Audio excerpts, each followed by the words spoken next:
Hello student, তোমরা কেমন আছো? আশা করি তোমরা সবাই ভালো আছো। প্রতাপ একাডেমি কোচিং পরিবারে তোমাদেরকে সকলকেই স্বাগত জানাই। তোমরা যারা ক্যালকাটা ইউনিভার্সিটির আন্ডারে অল অ্যাফিলিয়েটেড কলেজগুলির মধ্যে সেকেন্ড সেমিস্টারে সিবিসিএস আর এনইপির আন্ডারে এক্সাম দিয়েছিলে, তারপরে তোমাদের রেজাল্ট পাবলিশ করা হয়েছে।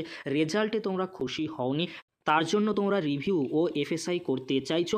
ফাইনালি কিন্তু ক্যালকাটা ইউনিভার্সিটির তরফ থেকে 30শে ডিসেম্বর 2024 তারিখে একটি নোটিশ কিন্তু দেওয়া হয়েছে। নোটিশের মধ্যে কি রয়েছে তোমাদেরকে বলে রাখি। তোমরা যারা ক্যালকাটা ইউনিভার্সিটির আন্ডারে সেকেন্ড সেমিস্টারে সিবিসিএস আর সিসিএফের আন্ডারে রেজাল্ট দেখেছিলে, রেজাল্টে তোমরা খুশি হওনি, তার জন্য তোমরা রিভিউ আর এফএসআই করতে পারো। কবে থেকে তোমরা রিভিউ আর এফএসআই করতে পারবে? 2/1/2025 টু 8/1/2025, অর্থাৎ 2 জানুয়ারি থেকে 8 জানুয়ারি পর্যন্ত তোমরা রিভিউ আর এফএসআইয়ের জন্য আবেদন করতে পারবে অনলাইনে। তারপরে তোমরা দেখে নাও কী রয়েছে। Online rectification of review FSI application and confirmation of candidates enrolment by the college. এটা কবে থেকে শুরু হচ্ছে? 2রা জানুয়ারি থেকে 10ই জানুয়ারি পর্যন্ত হবে। তার পরবর্তীতে সবচেয়ে গুরুত্বপূর্ণ সেটা হলো তোমরা যে রিভিউ আর এফএসআই করবে তার জন্য কিন্তু একটি তোমাদেরকে পেমেন্ট করতে হবে। 3/1/2025 টু 20/1/2025, অর্থাৎ 3 জানুয়ারি থেকে 20 জানুয়ারি পর্যন্ত তোমাদেরকে পেমেন্ট করতে হবে তোমরা যারা রিভিউ আর এফএসআই করবে।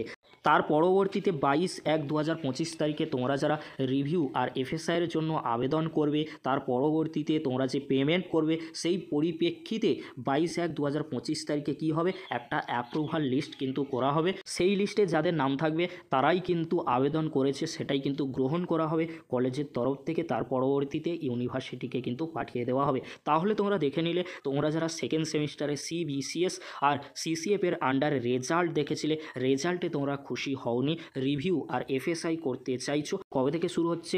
2রা জানুয়ারি থেকে 8ই জানুয়ারি পর্যন্ত চলবে। অবশ্যই তোমরা এই তারিখের মধ্যে রিভিউ বা এফএসআই কিন্তু করে দিও। রিভিউর জন্য 110 টাকা খরচ পড়বে, আর তোমরা যারা এফএসআই করবে 500 টাকা কিন্তু খরচ পড়বে। রিভিউর ক্ষেত্রে কত নাম্বার বাড়তে পারে, এফএসআইয়ের ক্ষেত্রে কত নাম্বার বাড়তে পারে, এই নিয়ে কিন্তু আমাদের চ্যানেলে অলরেডি অনেকগুলি ভিডিও রয়েছে। তোমরা যারা এখনও পর্যন্ত সেই ভিডিওগুলি দেখোনি, এই ভিডিও ডেসক্রিপশন বক্সে সেই ভিডিওর লিঙ্ক আমি দিয়ে দেবো, খুব সহজেই তোমরা সেই ভিডিওগুলি দেখে নিতে পারবে। আর তোমাদেরকে বলে রাখি, রিভিউ আর এফএসআইয়ের জন্য আবেদন করলে হবে না, তার পরবর্তীতে এসবিআই থ্রু পেমেন্ট করা কিন্তু বাধ্যতামূলক। এসবিআই থ্রু পেমেন্ট যদি না করো তাহলে তোমাদের রিভিউ ও এফএসআইয়ের আবেদন কিন্তু গ্রহণ করা হবে না। অবশ্যই এই বিষয়গুলি তোমরা মনে রাখবে। এই ছিল গুরুত্বপূর্ণ আপডেটটি যদি হেল্পফুল হয়ে থাকে অবশ্যই ফ্রেন্ডদের কাছে বেশি বেশি করে শেয়ার করে দিও। আজকের এতটুকু, পরবর্তীতে দেখা হচ্ছে নেক্সট কোনো একটি ভিডিওতে। ভিডিওটি দেখার জন্য তোমাদেরকে অসংখ্য ধন্যবাদ।